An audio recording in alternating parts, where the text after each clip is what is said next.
in front of me is Xiaomi Redmi Note 11 Pro Plus, and today I would like to show you how you can rename it. Firstly, just go into settings. Now tap on About Phone over here and choose device name.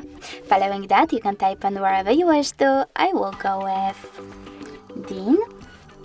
And when you're ready, you can save your changes by clicking on the top right corner or discard them by clicking on the top left one.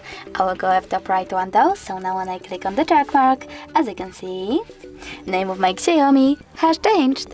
Thanks so much for watching. If you enjoyed this video, don't forget to leave a like, comment and subscribe. Bye!